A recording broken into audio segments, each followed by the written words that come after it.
Skimming is when a criminal will put a physical device on either a point-of-sale terminal, a fuel pump, or an ATM and steal credit card data from an unknowing customer. From our investigations, most of our criminals are part of transnational organized groups from different regions of the world that will specialize in their own specific type of skimming.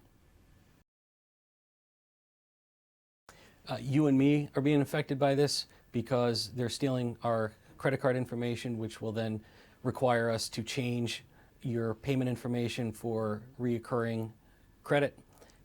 Financial institutions and banks are affected because they have to suffer the loss, and victim merchants are also being affected because in some instances they have to suffer the loss as well.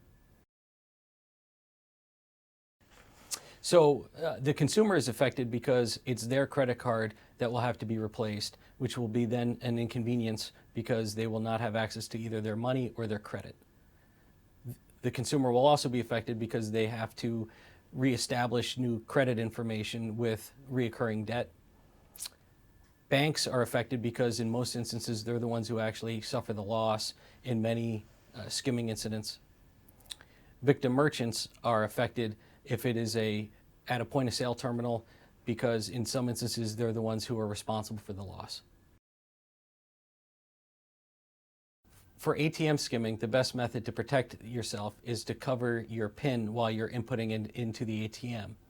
The reason is because in a lot of instances, the criminals will have a camera watching your PIN number get inputted.